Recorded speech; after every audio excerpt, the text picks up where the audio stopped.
तारीकी और रोशनी बराबर नहीं हो सकती है, रात और दिन बराबर नहीं हो सकता है, इसी तरह एक जानने वाला और ना जानने वाला बराबर नहीं हो सकता।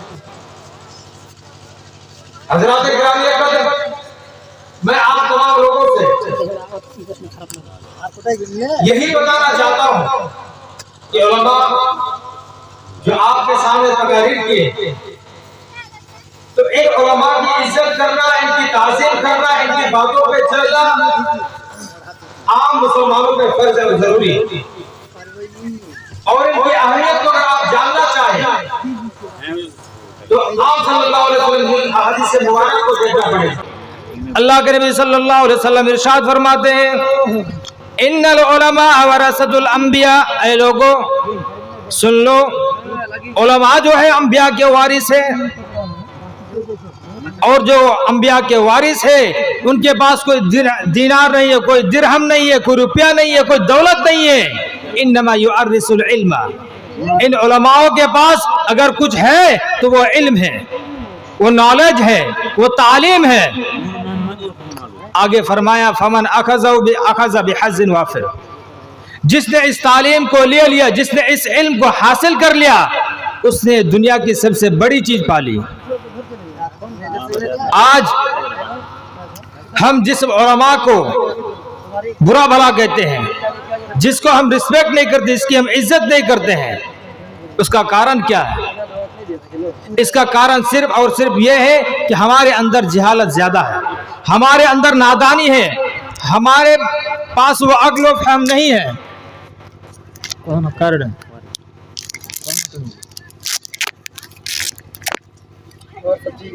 आपका यह है मेरे दीन इस्लामी भाइयों, इसीलिए अगर आपके पास आपके गांव और मोहल्ले में कोई अगर जानने वाला है तो आप उनके पास जाइए।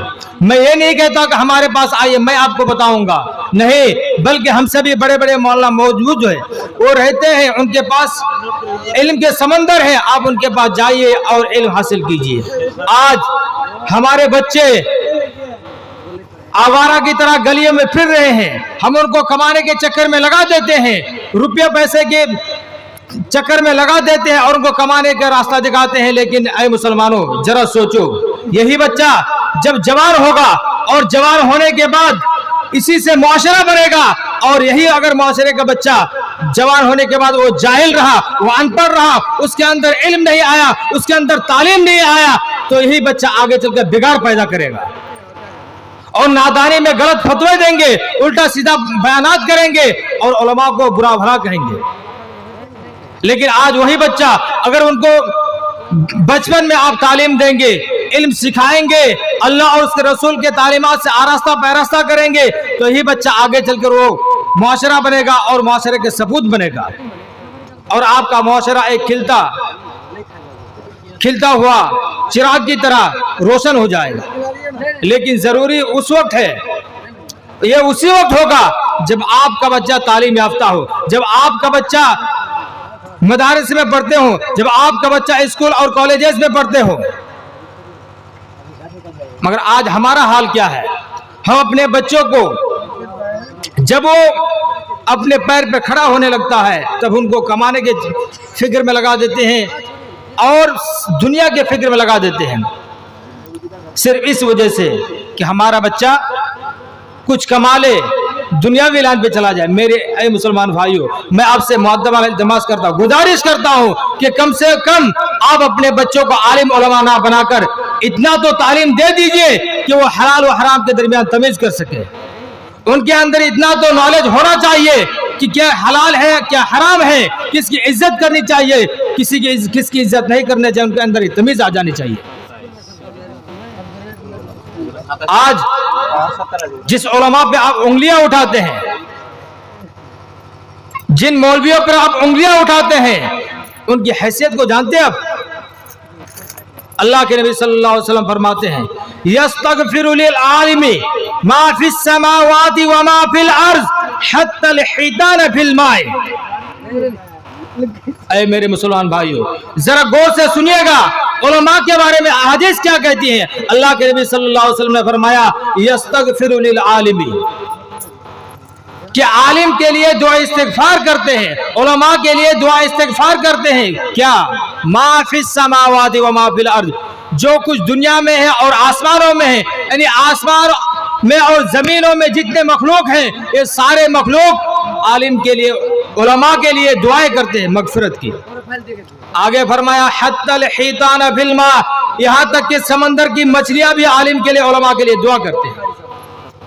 और आज आपको एहसास नहीं है कि हमारे सामने उलमा रहते हुए भी हम उनके बयानात को सुनते हैं, लेकिन सुनने के साथ साथ एक कान से सुनते हैं, दूसरे से निकाल देते हैं, उसको अहमियत नहीं देते हैं। मेरे दीनी इस्लामी भाइयों, आप उलमा की नुकसान नहीं कर रहे हैं, उनकी बर्बादी नहीं कर रहे हैं, बल्कि अगर नुकसान कर रहे हैं तो आप अपना नुकसान कर रहे हैं। अल्लाह के नबी सल्लल्लाहु अलैहि वसल्लम ने फरमाया कुल्लु मारूफिन सदका, हर भली बात कहना सदका है। तो उलमा जो बयान करते हैं, जो हदीस आपके सामने रखते हैं, जो कुरान के तफसीर करते हैं, उन तमाम बातों में उनके लिए सदका के बराबर नेकियां मिलती है। लेकिन आपका क्या, आपको क्या मिलता है? आपको वही चीज मिलना चाहिए। आपको देखना चाहिए कि अगर हम उन पे अमल करेंगे तो हमारा फायदा है, अगर अमल नहीं करेंगे तो हमारा तो फायदा नहीं है, लेकिन उलमा का फायदा है जो बयान कर रहा है। आज हम ये सोचते हैं कि हमारे पास कुछ प्रॉपर्टी है, कुछ दौलत है, कुछ माल है, तो हम अपने आप को बड़ा समझते हैं। मेरे दीन इस्लामी भाइयों, ये प्रॉपर्टी, ये माल और दौलत किस काम का, जब आपके पास दौलत होने के बावजूद आपके चेहरे में मुस्कुराहट नहीं है, आपके पास रुपया पैसा होने के बावजूद आपका चेहरा हमेशा लटका रहता है। क्यों? क्योंकि आप में शुक्र नहीं है। अगर आपके अंदर सब्र और शुक्र होता, अल्लाह ताला का शुक्र अदा करते, तो आपका चेहरा उन उलमा की तरह खिलता हुआ होता। आज आप आलिम उलमा का तनख्वाह देखिए, महीने में 5 से 7 हजार होता है, लेकिन उनका चेहरा हमेशा देखिएगा कि उनका चेहरा खिलता रहता है, मुस्कुराता हुआ चेहरा देखिएगा। लेकिन वही 5 हजार नहीं, 5 लाख मंथली कमाने वाला, अगर आप उनके चेहरे की तरफ देखिएगा तो बिल्कुल मुंह लटका हुआ, लगता ऐसा है कि पूरी दुनिया की परेशानी उसी इंसान पर है। ये क्यों है कि आपको समझ में नहीं आता है? ये सिर्फ और सिर्फ इसी वजह से है कि हम उलमा की नाकदरी करते हैं। उलमा की नाकदरी का अंजाम यही है, और उनको वैल्यू ना देने का अंजाम यही है कि हमारे पास जो नॉलेज है हम उससे आगे नहीं बढ़ पाते हैं। आपका एक एक पल का ख्याल अगर कोई रखता है तो वो उलमा है। हर डॉक्टर यही चाहता है कि हमारे पास मरीज हो, हर डॉक्टर यही चाहता है कि दुनिया के सारे लोग मरीज हो जाए, हम उनका इलाज कराए और पैसा कमाए। हर वकील यही चाहता है कि हर इंसान मुजरिम हो जाए और हम उससे पैसा कमाए। हर इंजीनियर यही चाहता है कि हर जगह काम हो और हम उससे पैसा कमाए। लेकिन इस दुनिया में एक हस्ती ऐसी भी है जो सिर्फ आपके बारे में सोचता है, आपके भलाई के बारे में सोचता है, आपकी दौलत के पीछे नहीं भागता है, बल्कि अगर फिक्र करता है तो आपका दिल का फिक्र करता है, अगर फिक्र करता है तो आपकी औलाद का फिक्र करता है, अगर फिक्र करता है तो आपकी शख्सियत का फिक्र करता है कि आप आगे चलकर क्या करेंगे। आपका ख्याल रखने के लिए, आपको सही रास्ता बताने के लिए, आपको सही लाइन बताने के लिए अगर कोई है तो वो उलमा है। इसके अलावा अगर आप कहेंगे कि दुनिया के डॉक्टर्स, इंजीनियर्स, वकील, एडवोकेट्स, ये सारे के सारे अगर इनको देखेंगे तो ये सब के सब सिर्फ और सिर्फ पैसा कमाने के चक्कर में है। वो सिर्फ अपनी फिक्र करता है, अपना झोली भरने के लिए, अपनी प्रॉपर्टी बढ़ाने के लिए वो काम करता है। लेकिन एक उलमा ही ऐसे हैं जो 5-5 हजार में आपके बच्चे को तालीम देता है। लेकिन हम नाकदरी करते हैं इस चीज का कि हम तालीम को भी सस्ता समझ लिए हैं। 50-50 रुपया महीना पढ़ाते हैं, 100-100 रुपया महीना पढ़ाते हैं, और हम सोचते हैं कि हमारा बच्चा इसी से IAS, IPS, डॉक्टर, इंजीनियर सब बन जाए। आप 100 रुपया महीना खर्च करेंगे और आप ये समझते हैं कि हमारा बच्चा आगे चल के इंजीनियर बन जाएगा। नहीं, ऐसा हरगिज नहीं हो सकता है। अगर आप अपने बच्चों को आगे बढ़ाना चाहते हैं तो उनके पीछे खर्च करना पड़ेगा। एक आलिम कि अगर आप दास्तान सुनेंगे तो आपकी आंखों से आंसू टपकेगा। एक आलिम कैसे बनता है? वो बचपन से जवानी तक और मदारिस में जो उनके साथ दौर गुजरता है, जो दिन गुजरता है, वो कैसे गुजरता है? बहुत आसानी की बात है? नहीं मेरे दोस्तों।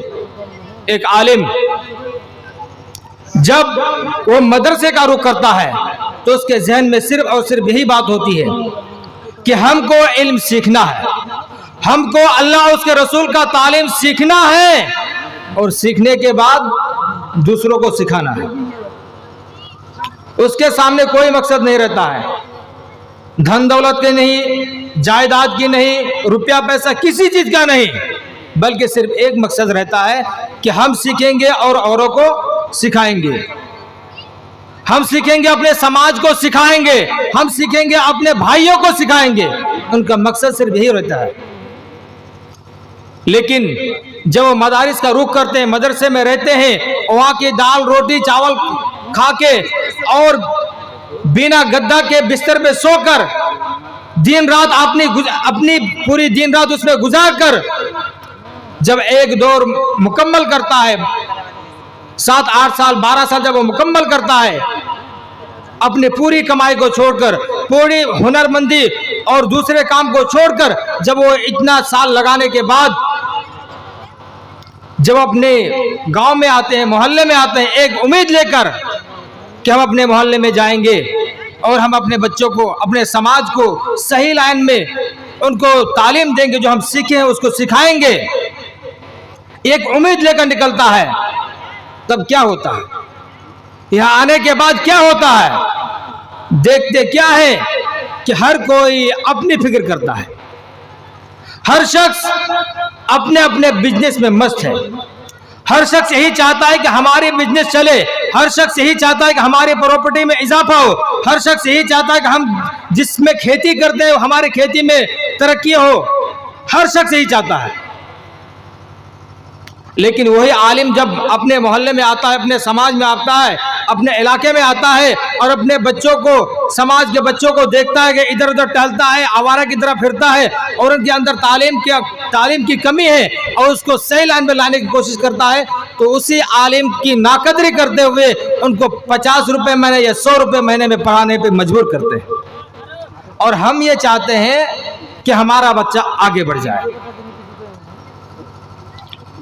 अगर आप अपने बच्चों को आगे बढ़ाना चाहते हैं, उनको तालीम देना चाहते हैं, तो उनके पीछे पैसा खर्च करना पड़ेगा, उनके पीछे अपनी मेहनत करनी पड़ेगी, उनके लिए अपने बच्चों को तैयार करना पड़ेगा।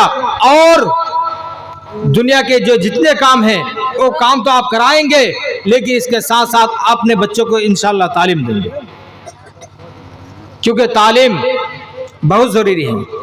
मेरे दीनी इस्लामी भाइयों, एक इंसान जो देख सकता है, जो चल सकता है, उनके पास 2 हाथ है, लेकिन कोई ऐसी जगह पहुंच जाता है जहां उसको पता ही नहीं कि इस गांव का नाम क्या है।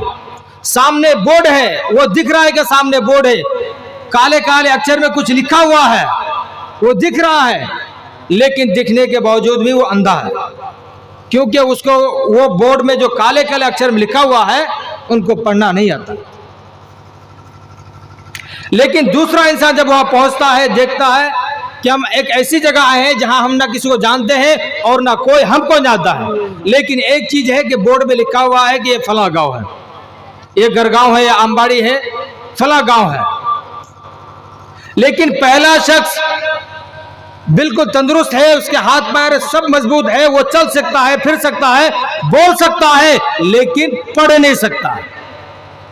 आंख रहते हुए भी वो अंधा है। क्यों? उसके पास नॉलेज नहीं है, तालीम नहीं है, इल्म नहीं है। तो मेरे दीनी इस्लामी भाइयों, अगर यही हाल हमारा रहेगा तो हमारे बच्चे का भी हाल यही होगा। अगर आज हम अपने बच्चों को तालीम नहीं देंगे तो कल जाकर हमारा बच्चा आंख रहते हुए भी अंधा हो जाएगा।